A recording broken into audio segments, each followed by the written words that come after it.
Welcome to the Ask Jordan podcast, answering your questions about selling on Amazon. Now, in his skivvies, because his wife wears the pants, from Long Island, New York, here's your host, Jordan Malik. Greetings, Amazon sellers. My name is Jordan Malik. I'm your host of the Ask Jordan podcast. You're listening to our 108th episode, 108. We've been doing this since March 2014, thanks to you. Thank you so much for listening. You had a lot of choices on podcasts, recast, YouTube, a lot of choices where to spend your time. So I'm extremely thankful that you're spending some time with me. If you're listening for the first time, welcome. This is the podcast where we only answer your questions about selling on Amazon. Now, every episode we answer a different question from you, the listener, about selling on Amazon. If you missed an episode, hey, that's all right. Head over to askjordan.net. Askjordan.net. You'll see our recent episodes there. You'll see a link to our archives for archived episodes, or you can find us on YouTube. Just do a search for Ask Jordan Podcast, Stitcher, Podbay.fm, iTunes. All the links to that are at askjordan.net. If you want to hear your voice on an episode and get 7 of my best-selling ebooks 100% free, I'm going to tell you how you can do that after we answer today's question. Today's question is from Bill from Virginia. Go ahead, Bill. Hi, Jordan. This is Bill from Virginia. I have a quick question about selling books. You seem to talk about it quite a bit on the podcast, and I've been doing some research, but everyone seems to have a different way of shipping them. Some shrink wrap, some bubble wrap, some don't wrap at all. So I'm wondering what your thoughts on that are. And thanks very much for Fine Spotter. For a newbie like me, it's a great way to get started with a little bit of online arbitrage. Have a great day and look forward to the answer.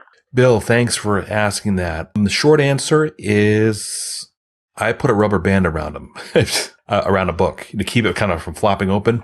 There's a lot of purists out there that sell a variety of products that will say, well, you have to, delight the customer. And to a certain degree, I can understand that. Some people don't do any packaging. They just send in the books as is. There's an argument for either side. I do try to clean the books, and then I'll say that in the listing. So the problem with used books is they can be a little bit dingy. And there's a certain segment of the buying population that is very kind of skeeved out about getting a used book. So I do, and not in all my listings I manage to do that, but I do clean the books, and I try to, where appropriate, say books have been disinfected or books have been cleaned, etc. I think there's a segment of the buying population that actually appreciates that, will actually pay a little bit extra to know that the book that they're getting is disinfected and maybe even polybagged. So, if you're just starting out, there's no need to do any of that. There's not even need to rubber band a book. Books are very durable. They're almost the perfect e-commerce product. Used books are almost the perfect e-commerce product because there's a low return rate. They're very durable. They can be shipped easily. They're hard to break. And depending on the books that you can get your hands on in terms of used books locally, they can be a little bit of a gold mine or a major gold mine. There's sellers out there who have turned the used book business on Amazon into a multi-million-dollar business where they're receiving used books by the pallet from recycling companies or what have you, or liquidators or recycling facilities or what have you, and processing them in warehouses and sending them into Amazon. So that's probably more of a personal choice on how you're going to prepackage your books before you send them in. I don't know, Bill, if you were saying that are you shipping them directly as merchant fulfilled to the end customer, then you're probably going to want to do something like a padded envelope for a book that's like a pound or less.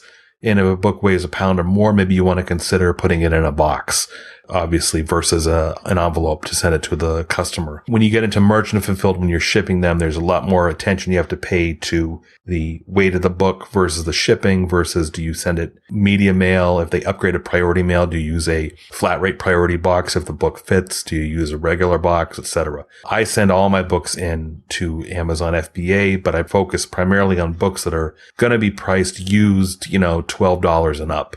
I'm not in the paperback or penny book business, so that's really only pays, in my opinion, if you're shipping them from home. But the books that you can find 10 cents, 25 cents, 50 cents, and then sell, $9, $10, $12 and up, those are the ones that I send into the Amazon warehouses.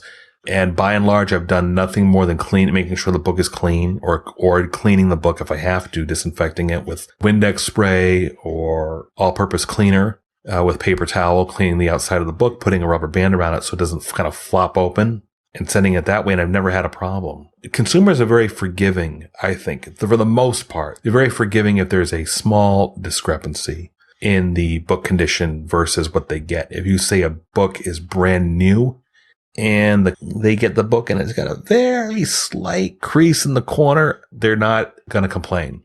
If it first glance looks, smells, acts like a brand new book, and it is a brand new book minus a really tiny defect, unless it's like a collector who's buying like a $300 coffee table book on skyscrapers that was originally printed 50 years ago, and you describe it as brand new and it's got a gouge in the back, then I can understand. But for the most part, describe a book like new and it's borderline very good condition, I can see that you can kind of get away with that.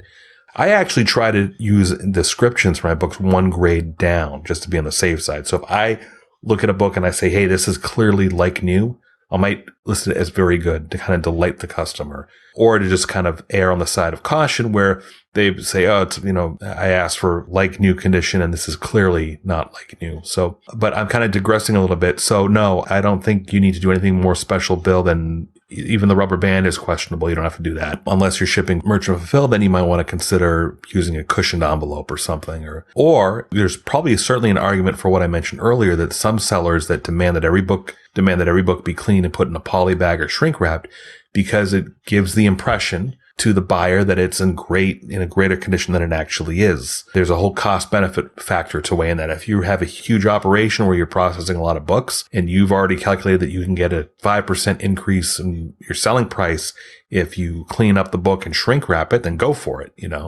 if your costs are aligned with that.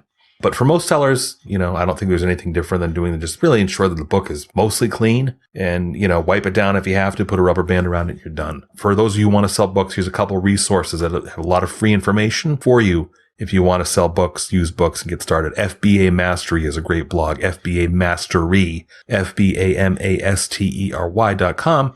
is a great blog by Peter Valley that has a lot of free information about selling used books. Also, this free guide, sellfba.com/JM, all lowercase, sellfba.com/J as in Joker, M as in Michael. That's a free ebook on how to get started selling used books and used CDs on Amazon. So check those out, Bill, if you haven't already.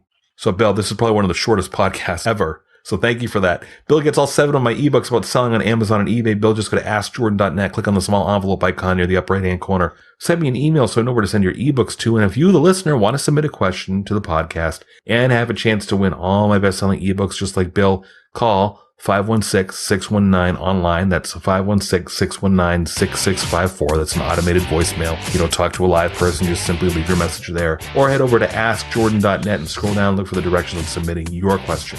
Hey, thanks again for listening. This has been the Ask Jordan podcast. We'll see you again in our next episode.